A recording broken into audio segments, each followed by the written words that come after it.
Hi, Daisy. Hi, Daisy. This is my mom's dog, Daisy. She was kind of my dog for a while. So, I'm leaving my mom's apartment now. I got the dog to eat some of her food. The picture's really bad in here. There's not enough light.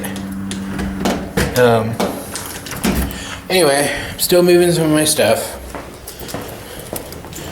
It's what is the day? The 29th of November 2012.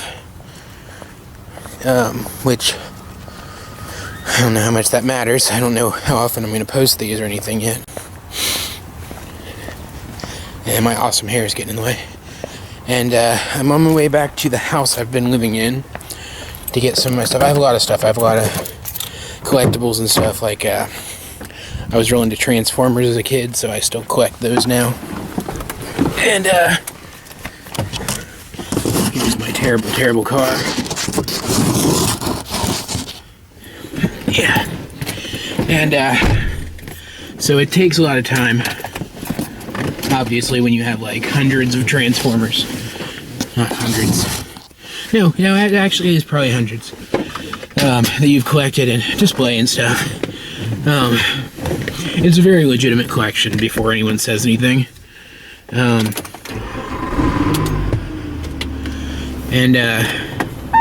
Anyway, it takes a while to load them all up, drive them. I don't have, like, the boxes for them or anything anymore. I'm not, like, an in-box collector. I think that's actually kind of lame, because if you're gonna collect toys for the nostalgia kick of it, you might as well take them out of the box and get something out of it before you put them up on the shelf, you know? At least, I mean, especially with like a Transformer that's basically a puzzle cube in the shape of a robot. At least transform it first, you know? I'm a nerd. I'm a big nerd. Kind of a gamer nerd, but not really, because I don't play like FPSs really. But I'd like to, because I play stuff like Skyrim, and I'm wanting to get like maybe Portal or something for my PC. I've got a pretty boss PC. It's an Asus gaming laptop. It's not the most powerful machine in the world, but it's decently powerful, and it can run quite a bit of stuff. I hate this intersection, by the way. Can run a decent caliber of stuff. So I'd like to get a couple more games, maybe like Halo for PC and stuff, and do try my hand at some Let's Plays at least. I think that might be fun. I don't know how good I'd be at it, but, you know, I mean, if you're interested in something, you might as well try it once. I mean, why not? Jeez.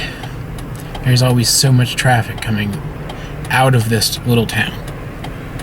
There's nothing in it. I mean, there's like one little stretch of like entertainment stuff down the street, and across a bridge and around a corner and through some construction.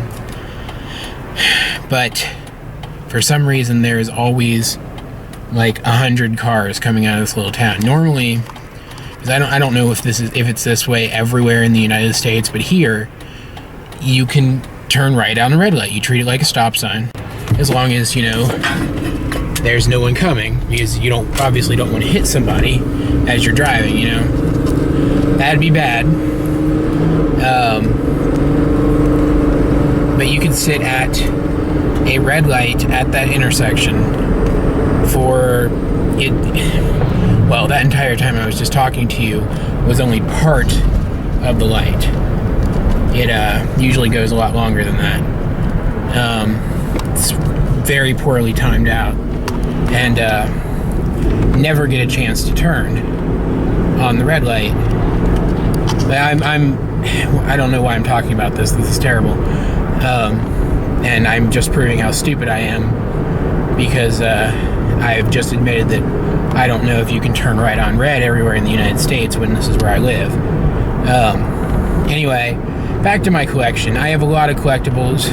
I try to box them neatly so that they don't get like screwed up or whatever, because some of them are actually pretty valuable now, even like just a few years after they've come out, and would be really hard for me to replace. But it takes a while because, I mean, obviously if I'm going to box them up carefully, I don't want to squeeze them into a box. I don't want to stack other boxes on them. So it takes a few trips because I can't pack as much in my huge SUV as I normally would be able to.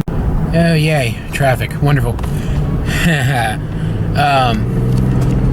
But yeah, I mean, even though I started packing up almost 2 weeks ago and started moving almost a week ago now, maybe a little longer, I'm still not completely moved out. I also used to, a lot more than I do now, collect trading card game cards. The old Lord of the Rings game, I actually have a video on my really old first channel of the Lord of the Rings trading card game, which was very fun. And Yu-Gi-Oh! And Magic the Gathering and Pokemon when I was a little kid, which I will still buy a pack of Pokemon cards from time to time for the nostalgia of it, but it's a little outdated now, I think. Like I said, I don't really collect them as much as I used to, but I still have quite a few of them, and I'm not really ready to give them up, you know. I'm pretty sentimental. So I have a lot of boxes of those, and I don't want them to get all damaged either. And it takes a while to move them too. Like, I got into G.I. Joe a little bit when the new cartoon came out last year or the year before or something. I think it was just last year. Renegades or something. Any G.I. Joe fan will know Renegades and will have either absolutely loved it or absolutely hated it. I'm in the former camp. I thought it was a good show. It was more character driven than the original one, which, don't get me wrong, I love the original too. I had forgotten how much, actually, until the Hub network started running it when it aired, I think in late 2010 maybe. The Hub is very cool. It has a lot of those old Hasbro shows like the 1980s Transformers and the original G.I. Joe, and it's getting a lot of other old brand, like it runs the Happy Days and stuff, and I love Happy Days. I love the Fonz. But all the spin-offs to that, and like the Wonder Years with Fred Savage, very depressing show, but very good, very well made, and at times very funny. It's labeled as a sitcom. It's not a sitcom. It's a slice of life drama. Oh, what is this UPS guy doing? Why are you stopping? Jerk. The Hub is fun. I enjoy it. It has a lot of original programming now. A new Transformers series that's very good, very character driven, very kind of fun. The aesthetics of it look a lot like the Michael Bay movies, but they are not nearly the horrible cluster of plot holes and sex jokes that Michael Bay's Transformers is, because nothing can be the same caliber of a cluster of plot holes and sex jokes as a Michael Bay movie. That's just not possible, except another Michael Bay movie. I don't know how he can still be allowed to make movies. I can't believe it, but beside the point. Very good show, but it's almost a little too much for the fans of the older Transformers series. There's a lot of throwbacks to it in there, and I kind of worry that new fans won't always pick up on enough of them to get it. But seeing as how I not only watched that show as a kid, the original one, but now own the entire thing and have watched it through on DVD and again on Netflix when it came to Netflix earlier this year, I get the references, most of them, because some of them are to like the comics and stuff, and I never really followed those too closely. But I get the references and I get how important they'll mention these old artifacts that are part of the mythology of the series, of the franchise, and I'll get it. And like a new fan, a new aspiring fan, someone who likes the idea of Transformers and wants to get into it, probably wouldn't get the references well enough to understand the impact of some of the things that are said. But it's a good show. I would actually recommend anyone who enjoys Transformers at all watching it just to see if they like it. But like I said, the characters look very similar to their movie equivalents, but a little bit more animated, I guess, a little bit more cartoony, which works fine. It's all CG. It feels kind of like a high quality video game CG more than like movie CG or whatever, but it works because it doesn't try too hard. It knows its limitations and it works with them, and it ends up looking really good for it. And the animation has gotten better since the show started in, again, I think it was 2011. I think the Hub Network started late 2010 and got original programming in 2011. I think that's right. Don't hold me to that. Wiki it or something if you want to know. Not like anybody's actually going to care. But they got that. They got the new G.I. Joe. There's a new show called R.L. Stine's Haunting Hour, which is kind of the spiritual successor to the old Goosebumps. Enunciate. Oh, I know, you're almost out of gas. The old Goosebumps series, but with better actors and better storylines. It's called The Haunting Hour, but that it's not an hour long, it's a half-hour show. They just get quite a few two-part episodes that are actually pretty good and leave you with a pretty good cliffhanger at the end of part one. Kind of reminiscent of the old Adam West Batman series, which I also love, which is also on the Hub, or at least was for a while. Yeah, I love that. But anyway, anyone who knows that show, and we're at my house now. Anyone who knows that show knows that at least for like the first 2 of 3 seasons, I think it was only 3 seasons. Every single episode ended with a cliffhanger, and they were in some impossible situation, and you had no idea how the hell they were going to get out of it. And then, holy moly, gee willikers, Batman, you had exactly the right gadget in your belt for this exact improbable situation. That's my Burt Ward's Robin. It's not very good. But here we are at my house. Took some pictures of it. I think I'm going to put on my Twitter. Again, I'm a very sentimental guy. Oh, gotta unlock the door so I can put stuff in the car. Like I said, I'm a very sentimental guy. So I took a bunch of pictures of my almost empty house. But yeah.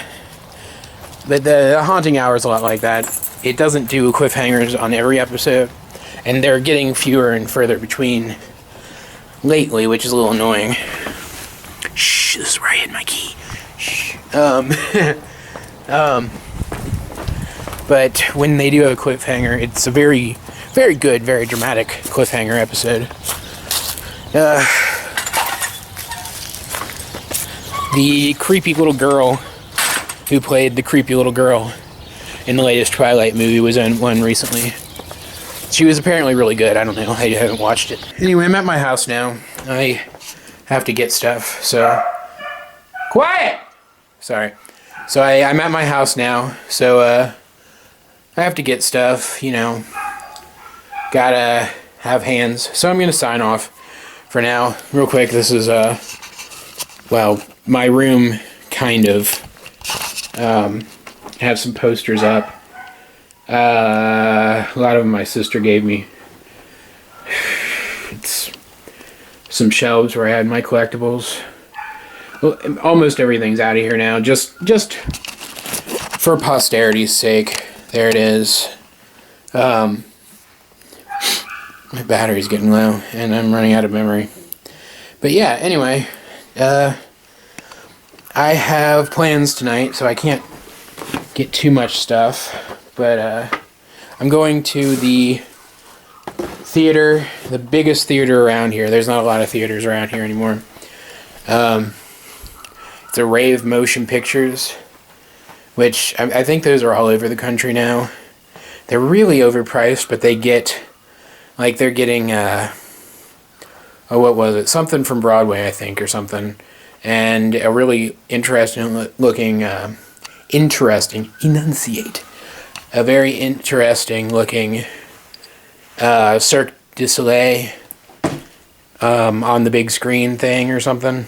But tonight is two of the best episodes from the second season of Star Trek The Next Generation, which I will always, for the rest of time, insist was the best science fiction series of the early to mid-90s. And the second season was kind of when it kind of started to catch its own stride, I guess is how you would put it. And become kind of a really good show in and of itself. The first season just borrowed a lot of story ideas from the original series of Star Trek with William Shatner. This is the one, Star Trek The Next Generation, for those of you who don't know, is the one with Patrick Stewart and Brent Spiner and the guy from Reading Rainbow, LeVar Burton, who are all fantastic actors and did a very good job in the show, played their characters perfectly.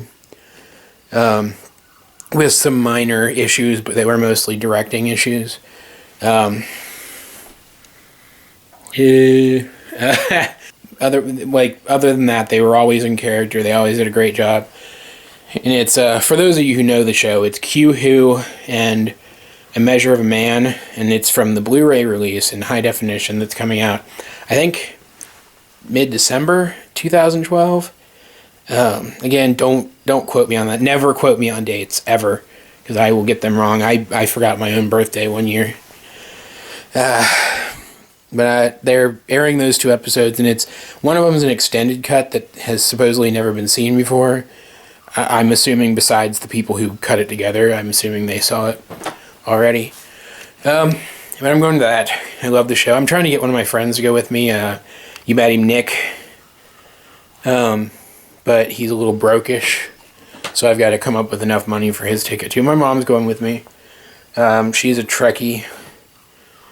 I know, he's hanging out with his mom. Mom's boy, mom's... No, my mom's cool. I'll introduce you guys to her later. I mean, she's not, like, cool, but she's cool. She's into some pretty cool stuff. And I like my mom. What's wrong with having a good relationship with your mom, you know? So there's more stuff in here than I remembered. So I figure, why not, you know, go hang out with your mom every once in a while. Anyway, going to see that. She's going to come with me. Nick might come with me. It's going to be fun. It'll be fun. Little outing. Q-Who and Measure of a Man.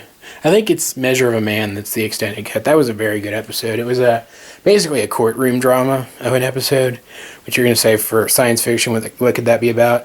It's really very interesting. It's all about how one of the characters on the show is an android, Brent Spiner's character, Commander Data, which a very ironic name for a machine. Some guys from Starfleet, from the good guys of the show, Starfleet's the good guys, come and try to take him from the ship and say he's their property. He's not his own person. And so the captain and some members of the crew help him go through a trial on a space station nearby where they have legal staff to set a precedent that he and his kind are their own people, that because they're self-aware machines, they're allowed to make their own choices. And it's very cool. It's kind of a what-if society episode, which every Star Trek really is. Star Trek is very much about society, but it's not really important. But it's just a very good episode. It keeps the drama coming. And if I'm right and that's the extended cut one, that's a treat. It's one of my personal favorite episodes. But yeah, I'll take some footage on the way there to the theater and show you guys, let you guys meet my mom. It's gonna be fun. But yeah, goodbye.